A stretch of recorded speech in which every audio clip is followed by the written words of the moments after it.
বাস্তবায়ন করার জন্য আমাদেরকে ওইখানে দাঁড় করিয়েছে। আপনারা যদি আমাদের আহত শহীদ পরিবারদেরকে নিয়ে কোনো পায়তারা করেন, আমরা দিল্লির মাল দিল্লি বানিয়ে দেব, শিলংয়ের মাল শিলং বানিয়ে দেব, লন্ডনের মাল লন্ডন বানিয়ে দেব। মানতে বলছি, আমাদের যে বিবৃতি দিয়েছিলেন জুলাই সনদ বাস্তবায়ন করে এখনো পর্যন্ত আমরা তার কোনো উন্নতি দেখতে পাচ্ছি না। যদি শেখ হাসিনার মতো আপনাকে পতন হতে না হয়, সেক্ষেত্রে আমাদের জুলাই সনদ বাস্তবায়ন করে দেবেন। সবাই ভালো থাকবেন। আসসালামু আলাইকুম। সম্মানিত ভাইয়ের ধন্যবাদ। সাংবাদিক ভাইয়েরা, অবশ্যই দৃষ্টিতে আপনাদের কষ্ট হচ্ছে। আমরা আপনাদেরকে একটি ধৈর্য করে কষ্ট সহ্য করে অবস্থান করার জন্য নিবেদন করছি।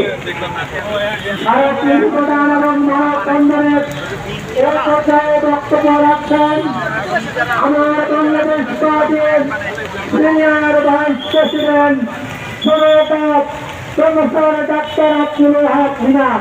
বক্তব্য রাখছেন প্রফেসর ডাক্তার আব্দুল ওয়াহাব ভূঁইয়া।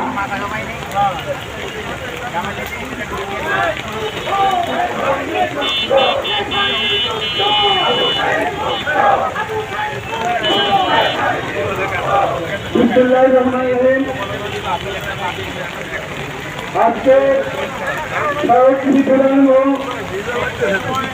24 গণপুত্রে আহত এবং শহীদ যারা হয়েছেন তাদের মানববন্ধনের উপস্থিত নেতৃবৃন্দ, সাংবাদিক বন্ধুরা, আসসালামু আলাইকুম।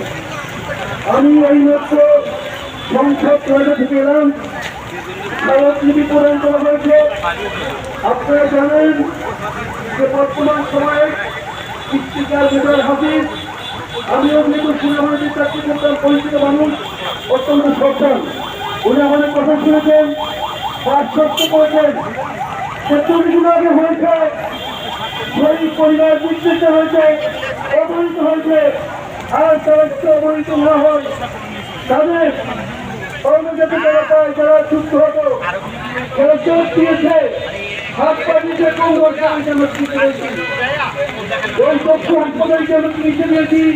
ঢাকা মেডিকেল কলেজের সরকারি বিভাগের 2 নম্বর রুমে 16 তারিখে আমরা ইঞ্জুরি নিয়ে গিয়েছিলাম। এই সিটে আমাদের আছে।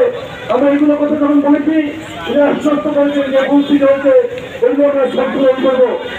প্রিয় বন্ধুরা, আজকে আমাদেরকে বৃষ্টির মধ্যে দাঁড়িয়ে শহীদদের দাবি করা, শহীদ পরিবারের পাওনা, এগুলোর জন্য আন্দোলন করা বা মানববন্ধ করার কথা ছিল না। কিন্তু বর্তমান সরকার, এই বিএনপি সরকার শেখ হাসিনা যে ভুলগুলো করেছিল, সেভাবে বিষয়টা হয়েছিল, সেই একই পথে হাঁটতে বলে আমরা দেখছি।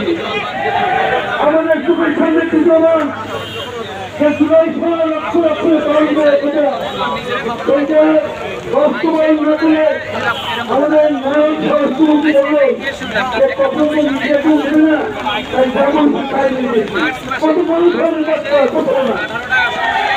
আমরা রাষ্ট্র দিচ্ছিলাম আপনার শরীর পরিবারের বয়সীতে আপনার আশ্বস্ত করছি, এই মুহূর্তে আমরা মানসিক হাসপাতালে একজন সঙ্গীর মা অতিরিক্ত হয়ে গেছে। স্বামী এসেছে যে ভাই চিকিৎসার্থী মানবিক ডাক্তার আমাকে একটু কম করতে হয় চিকিৎসা দিয়ে।